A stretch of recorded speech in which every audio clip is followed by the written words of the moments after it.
ketika berlangsung 2012 ya, ketika berlangsung di Wuhan, itu prestasi terburuk paling seblok. Piala Thomas merupakan atau yang pertama kali mengumandangkan lagu Indonesia Raya bukan di negara kita sendiri, tapi di negara lain. Oleh karena itu, Thomas atau Piala Thomas itu selalu ada di hati kita semua, di hati rakyat Indonesia. Nah, saya mau tanya, masih teman saya lagi yang jagoan bulu tangkis ya, Mas Broto. Kita kan di minggu lalu ya ngomongin ya, memang batal sih ya tuh Piala Thomas. Dan harusnya hari ini mau mulai nih ya, tanggal 2 Oktober ya. Jadi kalau saya lihat semua, tadi Mas Broto menggebu-gebu, saya juga kalau bilang Piala Thomas suka merinding semuanya ya. Itu salah satu, semuanya apa ya, lain ya, ada darah kita di situ ya. Mungkin Mas Broto bisa bilang, kenapa sih Piala Thomas selalu nih menjadi superstar ya, boleh bilang superstar ya untuk semuanya ya, gitu. Betul, memang mungkin berbeda ya dengan kejuaraan yang lain. Kita tahu bahwa di dunia ini begitu banyak kejuaraan atau banyak juga piala yang diperebutkan, tapi khusus atau spesialnya di ajang perebutan Piala Thomas ini begitu menyatu dengan Indonesia. Kita tahu bahwa dengan merebut Piala Thomas itu menunjukkan bahwa Indonesia adalah salah satu negara kuat di pentas bulu tangkis dunia. Kita tahu dari sejarahnya, dari tahun 58 sampai terakhir Indonesia merebutnya di Guangzhou tahun 2002, artinya sudah 13 kali kita menjadi atau menggondol Piala Thomas. Itu melebihi prestasi negara manapun, entah itu Cina, Malaysia. Cina berapa? Cina nggak nyampe ya? 10 ya. 10 ya kalau nggak salah ya. Kita memang di pentas bulu tangkis, terutama di nomor kejuaraan bergu putra dunia yang memperebutkan Piala Thomas, Indonesia adalah rajanya. Kita sampai 13 kali.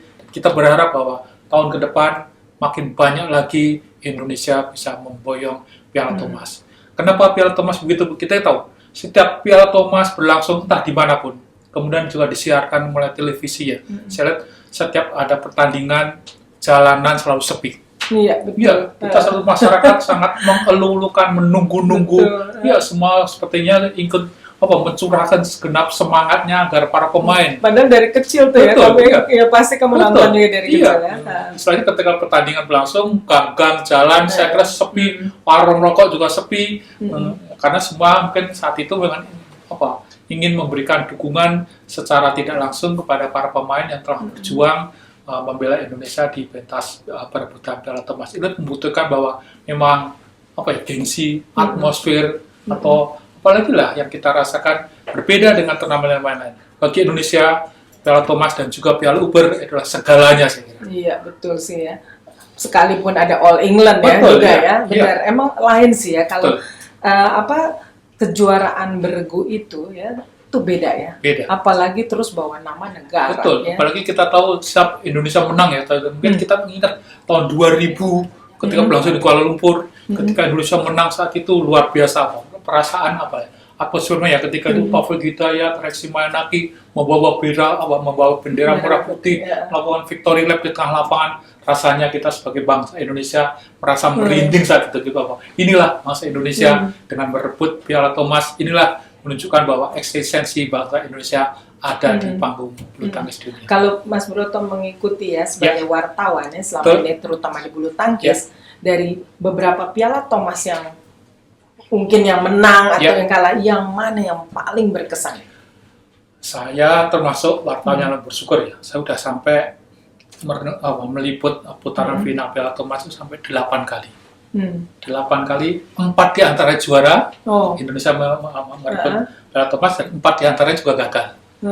Itu tapi diantara itu, tentunya kalau yang paling manis tentu dari salah satunya, mungkin kemenangan manis kalau di Jakarta saya kira mungkin biasa ya, karena disebut 2008. Kita mungkin dari tahun 94 ketika itu pertama meliput di Istora, saya kira kemenangan itu karena Indonesia main di depan publiknya sendiri. 2 tahun berikutnya ketika berlangsung di Hong Kong, Indonesia berjaya ketika itu di final mengalahkan Denmark langsung dipukul 5-0. Artinya bahwa Indonesia saat itu prestasi yang kuat sekali. Itu ada Haryanto Arbi, ada Joko Subianto, masih ada Ricky Rexi. Saat itu memang kuat sekali. Tahun 98 juga di Hong Kong lagi menjadi juara. Kemudian yang lebih dramatis lagi tahun 2000 ya, ketika berlangsung di Kuala Lumpur. Rexi Mainaki ketika akan bertanding, dia melihat bahwa banyak sekali saat itu penonton Indonesia yang datang ke Stadion Putra, karena kita tahu bahwa Malaysia akan menjadi kandang, menjadi banyak pekerja Indonesia yang mencari nafkah di Malaysia. Banyak sekali polisi merazia para TKI ini nggak boleh masuk, nggak boleh masuk, atau mungkin juga faktor keimigrasian ya, mungkin mengecek persyaratan mereka menjadi karyawan atau menjadi pekerja Indonesia. Yang itulah mungkin yang membuat seorang Rexi Mainaki begitu heroik, ingin memberikan sebuah kado paling manis bagi para TKI yang mungkin dia datang dari berbagai kota yang jauh dari Kuala Lumpur mungkin ya, untuk memberikan dukungan pada para pemain muda Indonesia. Karena menang untuk 3 kali ya, berturut-turut 4 kali, 94, 96, 19 gelar keempat. Itu berturut-turut ya. Terakhirnya tahun 2002 di Guangzhou, ketika itu juga sama, saya hadir di sana, saya bisa menjadi saksi mata bagaimana kehebatan pemain Indonesia ketika itu tahun 2002 mengalahkan Malaysia dengan skor 3-2. Kita tahu bahwa betapa saya sebagai wartawan yang berada di situ merasakan sendiri lah bahwa rasa nasionalisme, kita merasa berbangga ketika para pemain-pemain Indonesia bisa merebut lambang supremasi bergu putra dunia. Dan rasanya memang tidak bisa dilukiskan, Mbak. Ketika kita bisa merebut Piala Thomas, syukur-syukur saya juga bisa ikut memegang piala itu. Saya kira rasanya sekali, meskipun saya tidak bertanding, tapi saya bisa merasakan ikut memegang Piala Thomas itu rasanya sangat membanggakan sekali. Saya pernah juga tahun 96 di Hong Kong. Iya, betul. Itu juga satu yang luar biasa ya waktu itu ya, 96. Iya, di antara itu cuma saya juga merasa pernah di antara liputan itu ketika berlangsung 2012 ya, ketika berlangsung di Wuhan. Itu prestasi terburuk paling jeblok Indonesia di panggung perebutan Piala Thomas. Nggak sampai final ya? Jangankan sampai final. Di perempat final kita udah tersisih. Itulah untuk kali pertama Indonesia tersisih di babak perempat final. Sebelumnya minimal semifinal, final dan juara. Itulah mungkin prestasi itu paling jeblok atau paling buruk yang dicapai oleh pemain bulu tangkis Indonesia di ajang perebutan Piala Thomas. Ketika itu dikalahkan Jepang dengan 3-2. Saya sangat sedih sekali Indonesia 8 tahun yang lalu Indonesia sebagai negara yang kuat di panggung bulu tangkis Indonesia, namun akhirnya dikalahkan oleh Jepang di babak perempat final. Itulah mungkin prestasi paling kelam ditorehkan ketika itu di 2012 ya, gitu ya. Itu pemainnya beda ya sama sekarang ya. Mungkin ada cuma Hendra aja ya. Tinggal menyisakan Hendra aja ya. Ketika itu tahun 2012 Hendra masih berpasangan dengan Marquez Kido. Marquez Kido. Saya kira habis menang di Olimpik ya. Betul. Sisa-sisanya itu tinggal Hendra Setiawan. Berarti kalau kita lihat dari sejarahnya seperti itu ya. Jadi dari 2012 sampai sekarang tuh sebenarnya vakum ya. Nggak pernah kita ada sama sekali. Betul. Ya? 2 tahun lalu kita juga kalah di semifinal. Sebetulnya ada kans lagi tahun 2016 ya, ketika berlangsung di Kunsan ya. Kita sebenarnya juga punya kesempatan untuk bisa merebut gelar juara. Sayang di final kita dikalahkan Denmark dengan 3-2. Saya kira itulah mungkin partai final terakhir yang ditapaki oleh pemain Indonesia atau Indonesia di ajang perebutan Piala Thomas. Oke. Nah, dari segitu banyak ya, pasti Mas Broto tahu dong siapa sih yang benar-benar yang menjadi legenda ya, atau di Piala Thomas ini gitu loh. Masih ingat mungkin siapa gitu loh. Pemain yang benar-benar menjadi bukan superstar ya memang ya boleh dibilang ya superstar lah ya. Mungkin di antara begitu banyak liputan, tentu ketika Indonesia merebut terakhir ya, merebut Piala Thomas terakhir tahun 2002 di Guangzhou, tentu kita harus mengucapkan terima kasih pada Hendrawan. Kenapa Hendrawan? Hendrawan adalah pemain sebetulnya udah senior ya. Setahun sebelumnya dia sebetulnya udah mungkin 2-3 tahun sebelumnya dia udah mau ditendang dari Platnas Cipayung karena di usia 27 tahun prestasinya tidak kunjung membaik. Namun itulah mungkin ada sebuah keajaiban bagi seorang Hendrawan ya. Ketika dia bisa mengembalikan performanya, dia sebut pemain yang tua, kan? 2008 ya. Akhirnya namun dia bisa membalikkan dirinya, bisa tampil maksimal dan akhirnya menjadi pahlawan kemenangan Indonesia ketika merebut Piala Thomas tahun 2002, ketika mengalahkan Rosalind Racine di final, Indonesia menang 3-2. Saat itu Mang Hendrawan akhirnya diulukan. Meskipun dia memang pemain yang sangat ramah, sangat rendah hati, dia tidak mau disebut pahlawan. Padahal sejatinya dia adalah pahlawan kemenangan Indonesia ketika mengalahkan Malaysia 3-2. Iya, saya ingat juga dia di Sydney, sayangnya Betul. cuma dapat medali Perak, perak ya. ya. Nah, gitu. Ketika itu. Nah, kalau apa namanya? Mungkin Mas Broto belum lahir kali ya. Kalau ingat ada nama-nama yang aduh, Legend lagi. Legend lagi, lebih legend. Iya, saya kira mungkin saya harusnya, ya mungkin kan saya memang belum lahir, tapi saya dari membaca sejarah, dari termasuk juga bisa bertemu langsung dengan para legenda itu. Salah satunya adalah Om Tan Yew Hock. Oh iya. Om Tan Yew Hock adalah mungkin kita harus mencatat dia dengan tinta emas karena dia menjadi pertama orang Indonesia pertama yang merebut gelar All England tahun 59. Setahun sebelumnya dia bisa mengantarkan Indonesia jadi juara, juara Piala Thomas ketika mengalahkan Malaya sekarang Malaysia. Ya di final di Singapura kita menang dengan 6-3 dan itulah kali pertama Indonesia merebut Piala Thomas. Ketika itu memang tidak hanya Pak Tan ya, Om Tan masih ada Harrison Field, Nyo Kim Bi, Lee Po Jian, Tan King Guan. Sekarang ya mungkin masih ada yang hidup lagi, Bapak Hendra Sugita, Tan Tian Beng, dulu ada disebut sebagai pemain cadangan. Jadi di antara legenda tahun 58 masih ada 2 saksi hidup yang sekarang mungkin masih bisa kita mintain sejarahnya, yaitu Pak Om Tan Yew Hock dan Tan Tian Beng atau Hendra Sugita. Saat itu dia pemain cadangan. Iya. Berarti umurnya udah sekitar 80-an juga ya? Iya, segera memang, tapi kita tahu bahwa Om Tan umurnya 80, tapi tetap bersyukur, masih tetap sehat, tetap fit, jadi kita masih bisa mengorek. Pasti kita akan temui. Betul. Iya. Nanti ikut temuin juga ya. Betul, siap. Ya. Jadi kita bongkar semuanya. Betul, ya. Gimana sejarahnya. Gimana sejarahnya Piala Thomas gitu. Kalau gitu, saya nanti juga mau nanya lagi sama yang lainnya. Biasa, MI. Kayaknya kita emang ini nih, berjodoh ya, bertiga ya. Betul. Jadi pas banget gitu loh. Oke Mas Broto, terima kasih ya udah bisa bincang-bincang Piala Thomas, karena Piala Thomas ini memang luar biasa ya, gitu ya. Ya Ubernya juga luar biasa ya, memang kalau Thomas udah lebih extraordinary kali ya, lebih luar biasa. Nah, kita akan ketemu lagi, nanti kita ngobrol lagi sejarah Thomas, masih banyak. Banyak, iya.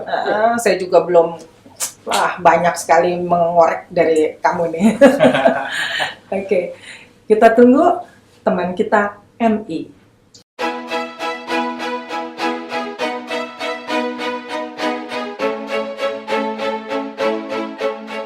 Nah, Bu Mimi, apa kabar kembali lagi. Bu, ya, kita kan terus nih masih bergelora nih. Mestinya hari ini loh mulai ya, Thomas Cup tanggal 2 ya, 2 Oktober.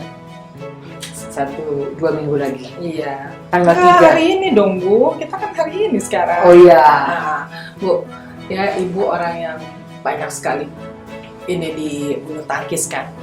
Pastinya masih ingat dong nama-nama yang pernah mencetak bukan rekor ya, menjadi pahlawan-pahlawan kita di bulu tangkis, terutama di Piala Thomas ya. Ibu paling ingat siapa? Pak Tan Yew Hock. Tan Yew Hock ya? Iya. Karena waktu saya masih SMP gitu ya, itu ada keluarga yang datang dari Jakarta ke Kota Sibolga. Kan di rumah saya ada lapangan bulu tangkis. Itu dia bilang langsung ke dirinya, "Ayo Mi," katanya, "coba lawan dulu Tan Yew Hock," katanya gitu.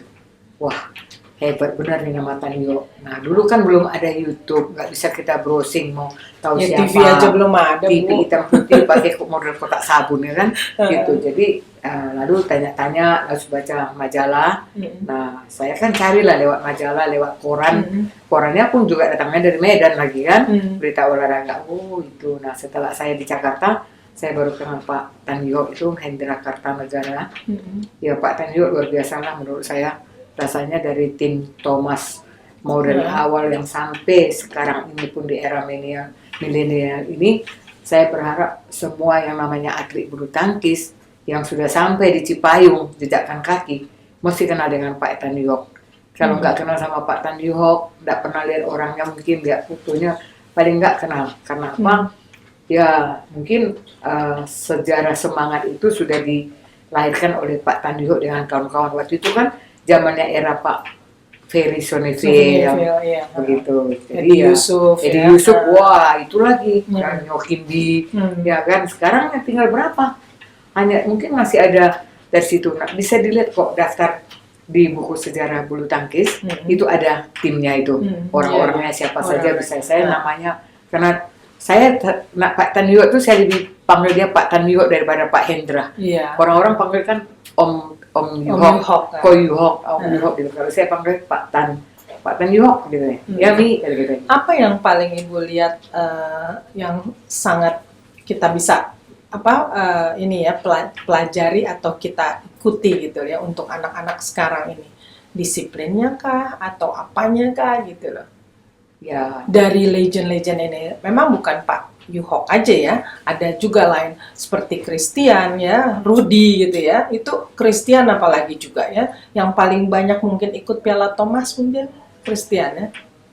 Setelah eranya Pak Nyoek ya. Christian yang lebih banyak. Wah, Pak Christian itu orangnya, kalau sekarang ya mungkin kalau Pak Tan Nyoek tadi yang pertamanya, mungkin yang keduanya saya milih Pak Christian ya, kan lebih muda gitu. Pak Christian itu orangnya sangat rendah hati, sangat kalem orangnya, benar-benar.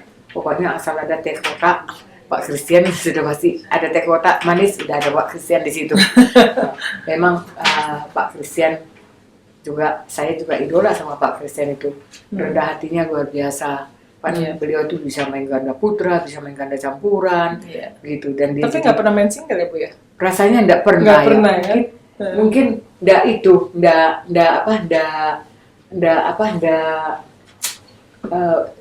chemistry-nya gitu. Jadi lebih memilih ganda gitu. Tapi kalau Pak Christian itu wah luar biasa deh. Orangnya juga gimana ya, kalem gitu ya. Kadang-kadang kalau kita ngomong sama Pak Christian tuh cuma senyum yang kita dapatkan lebih dulu. Selain Pak Kris itu? Ya memang waktu itu juga ada Pak Rudi Hartono, terus kemudian final All England itu loh, sejarah kita final All England itu kan Pak Nyoek ya, Pak Nyoek ya kalau nggak salah, saya nggak ingat benar karena sudah waktu lama, tahun 73 ada final All England. Nah tahun siapa? Bukan, tahun 73 itu kalau tidak salah Rudy udah mulai kan? Iya. Kalau apa namanya, kalau Pak Nyoek itu di era kan sampai 60 di bawah 73. Iya, di bawah 73. Di bawah 73. Karena kalau 73 itu udah mulai masuk eranya Rudi Hartono kan? Iya. Pak Rudi Hartono waktu itu kan belum cukup baik lah ya. Beliau tampil langsung bisa berturut-turut. Saingan beratnya kan Swenfree ya. Iya, Swenfree, kemudian juga ada Punch Gunawan, ada Prakas Padukone. Betul. Terus dari Malaysianya enggak ya, Malaysia kurang ya waktu itu ya. Misbun kan Misbun belum. Misbun itu di era Swiking di bawah Edi Kurniawan. Kalau Edi Chong sama-sama eranya Pak Nyoek ya. Eranya Nyoek itu. Saya masih ingat-ingat dikit deh gitu. Saya cuma ingat memang All England itu memang luar biasanya karena berturut-turut Rudi Hartono 7 kali, kemudian sekali kalah baru kemudian menang lagi ketika di final melawan Lim Swee-king ya. Iya kan? Bu Linda baru ingat Pak Christian itu pernah juga final tunggal putra. Oh iya, dengan Pak Rudi Hartono tahun 73 di All England. Gitu. Tapi memang mungkin pilihan daripada Pak Christian itu lebih kepada ganda. Begitu, atau mungkin pelatih pada saat itu, atau mungkin chemistry-nya. Wah, saya lupa tuh sejarah itu. ingat. Saya Nanti juga saya juga mau tanya Iya. kalau ketemu dia ya. rasanya mungkin Bu Linda perlu LW ini ketemu Pak Christian, Ya, itu.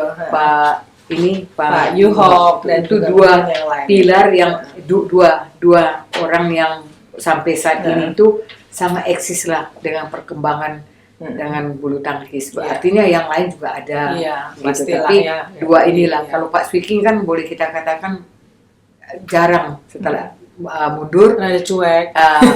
Mungkin kesibukan bisnis barangkali. Iya, mungkin. Sehingga Kalau Rudi masih lah ya, dikit-dikit ya. tapi Pak Rudi ikutannya. juga sibuk juga lagi dengan golfnya kan. Iya, Setelah sekarang tidak jadi main. pemain golf. Iya. Saya tahu. Handicapnya kecil loh, jangan main-main Iya, loh. udah Bagus, handicap ini, bagus. single handicap dia. Pemain bulu tangkis jadi pemain golf, handicapnya kecil, single Betul. handicap loh. Iya, Single betul. handicap. Jadi kalau saya sih terus terang aja ya, memang Thomas Cup itu bagi Indonesia itu ya memang ada spesialnya. Jadi kalau dibilang tadi Bu Linda bilang seperti extraordinary ya, begitu ya. Itu memang terasa kok. Buktinya sampai sekarang kan kita bisa buktikan. Iya. Dan masyarakat itu juga yang pencinta bulu tangkis juga paham loh. Gitu. Kita sekarang nggak bisa, apalagi viral, medsos, suara semua kan terbuka ya. Sehingga mereka tahu mengkritik. Kita pelatih salah pasang aja padahal mau uji coba, bisa dikritik. Nah ini yang hebatnya. Gitu. Cuma saya satu pesan kepada junior-junior yang sekarang, Iya. gitu, ikutilah disiplin daripada senior-seniornya yang lalu. Karena disiplin itu perlu. Kamu sehebat apapun, kalau kamu nggak disiplin, disiplin tuh luas. Disiplin tuh bukan, datang janji jam 6, datang jam 6, bukan. Gimana disiplin latihan, disiplin waktu makan, disiplin waktu tidur, ya kan? Dan betul-betul fokuslah kepada, kalau itu sudah kamu punya chemistry, betul-betul fokus. Karena kalau kita lihat kan, sekarang ini atlet bagus-bagus, cuma kan prestasi kan up and down. Iya. Nah itu juga kita lihat, bahwa negara-negara kan sudah makin banyak yang bersenang dengan bulu tangkis. Nah, kemudian pemainnya juga banyak. Bukan mereka tidak punya klub, tidak punya pembibitan. Ada, sama dengan kita. Mungkin beberapa negara di Eropa aja yang waktu itu ada referee dari Skotlandia bilang sama segini, dari England. Mimi katanya, di negara saya kalau mau bertanding baru saya kumpulin katanya. Nggak macam tempat kamu. Karena saya bawa ke Cipayung, dia bilang, oh my God, gitu dia langsung. Karena TC-nya Waduh, terus ya. lapangan begini, fasis kamar, semua saya bawa untuk lihat, dia biar tahu. Jadi dia bilang sama saya, gak salah kalau kamu Indonesia itu juara. Iya, Dia bilang. betul. Nah, itu yang kita mesti pertahankan. Wah, itu yang harus dipertahankan dengan para penerus-penerus yang Benar, sekarang gitu. ya. Kalau ingat-ingat yang zaman dulu ya, itu kan susah sekali kan. Mau TC aja susah, terus mau semuanya fasilitasnya nggak seperti sekarang gitu ya. Sekarang dengan sponsor Saya itu, nanti emang mau saya ajak cerita tuh Pak Yuhok, karena dia pernah cerita. itu penting sekali. Cuma mungkin selama pandemi ini mungkin Pak Iho agak takut barangkali ya, saya kira. Tapi perlu Bu Linda, Pak Iho itu diajak, diundang. Juga mungkin Pak Christian yang sangat low profile banget deh. Saya kenal orang selama ini. Pak Christian itu sepertinya kalau datang, manggut-manggut, suara nggak keluar, manggut-manggut gitu. Tapi benar-benar diam-diam Toto mencetak banyak juara. Wah, dia secara bagaimana dia memotivasi atlet ganda, itu yang saya tidak habis pikir. Terlepas mungkin ada talenta, tangan dingin, believe or not ya, gitu. Tapi cara Pak Christian dalam penyampaian itu barangkali juga ada, walaupun tidak memakai teknologi yang bagaimana, tapi sangat menyentuh mungkin kepada pemain gitu. Kalau pemain sekarang kan lebih andal ya, ada tenaga kuat, ajar begitu. Tapi kan kadang-kadang tidak konsisten, bisa tahu tiba-tiba datang blank. Nah apa itu blank keluar gitu loh, lagi main bisa entah gimana, nggak tahu caranya hilang gitu.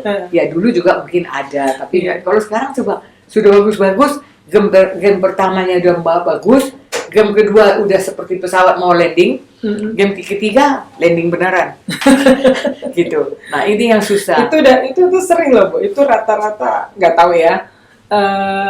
Mental orang kita seperti itu. Saya juga dulu seperti itu, udah senang duluan.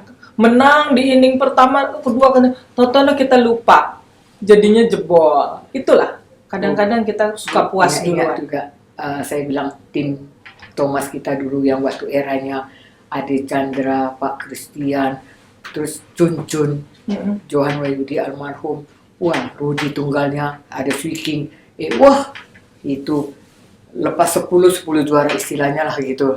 Wah itu bangga betul itu. Iya. Itu bangga betul. Itu di era Ketua Umum Pak Tri Sutrisno. Iya, 80-an. Ya, kalau tadi Hendrawan di Guangzhou, kan saya hadir juga di Guangzhou, itu era Pak Khairul Tanjung. Oh, iya. Saya masih ingat tuh. 2008 ya masih ya. Saya masih ingat itu Iya. Sony Dwi Kencoro yang disuruh Iya, angkat 2000. piala naik SQ, di mana hujan deras kita tertunda berangkatnya, kemudian petir luar biasa. Nah itu kita mau pulang ke Jakarta. Itulah piala Thomas itu. Aduh. Jadi Piala Thomas terakhir di tangan kita tuh 2002 ya? Ya, Benar ya? Iya. 2002 ya? 2002. Wow, udah lama banget ya. Ya. Jadi makanya sekarang kita mesti apa? Mesti apa? Yang sekarang jangan lepas lah gitu. Jadi kalau berdoa sisipkan supaya tim Thomas kita tetap sehat walafiat, bisa semangat. Iya, di Guangzhou itu 2002. 2002 ya? Ketua umumnya Pak Khairul Tanjung. Baru terpilih waktu itu. Iya. Karena saya ingat banget sekali. Tidurnya kita hotel apa namanya itu lupa. Bu, waktu Piala Thomas 2008 di Jakarta berarti kita kalah ya? Ya, tidak beruntung. Saya lupa, padahal ibu yang jadi itunya Jadi loh. tuan rumah. Jadi tuan rumah, Jadi tuan ibu rumah. turnamen Aduh. ininya juga kan? Tapi penonton kita diakui banget sama BWF itu.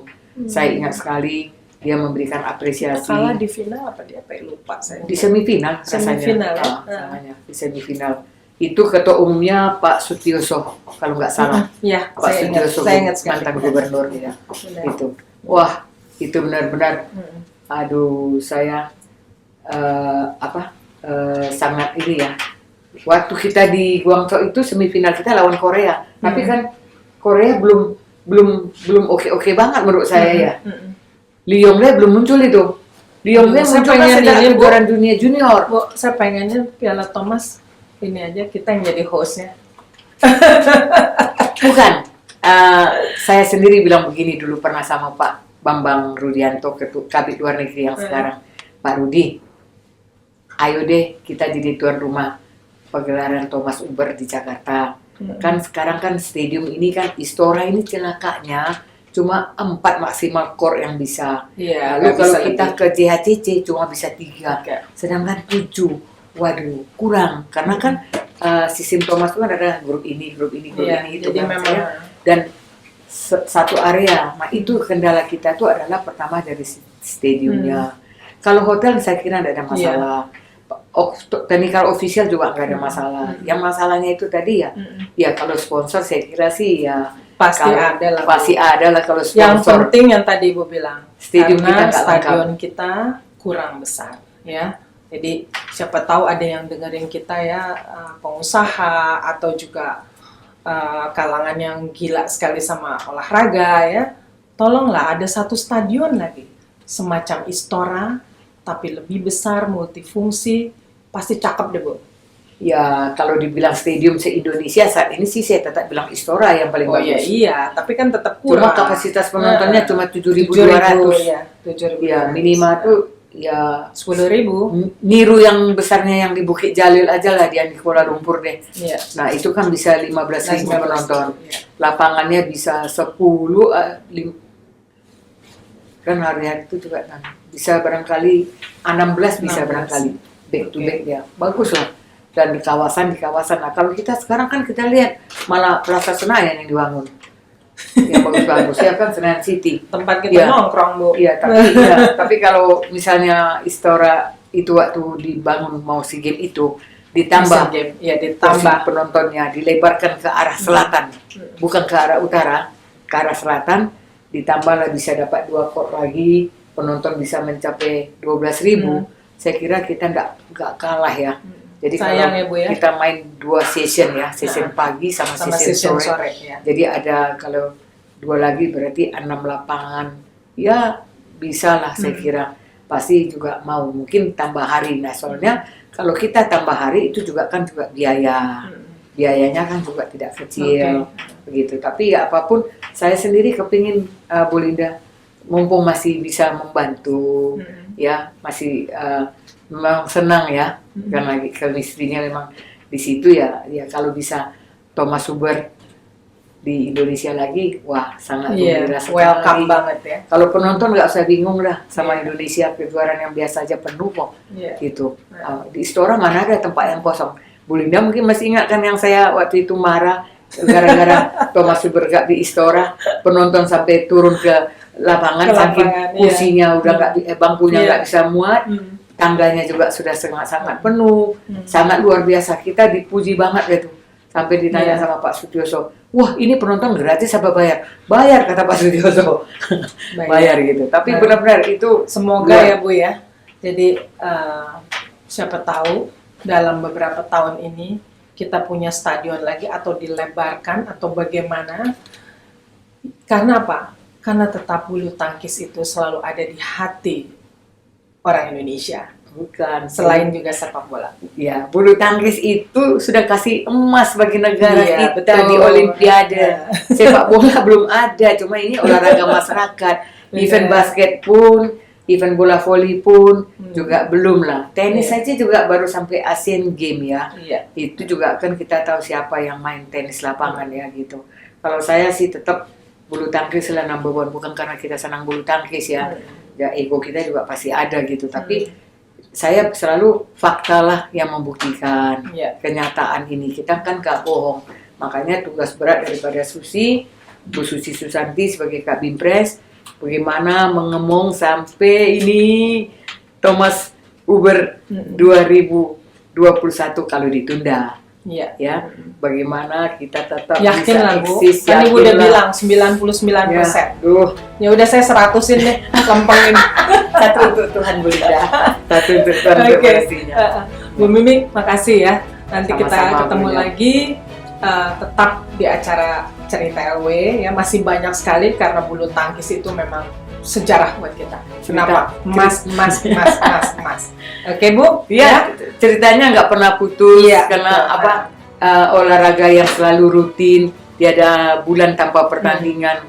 Pandemi lah yang memutuskan. Oke. Terima kasih. Makasih ya. Sampai Bu, jumpa. kita tetap Thomas Cup. Nomor 1. Oke. Terima kasih, sampai di sini dulu cerita LW dan salam olahraga.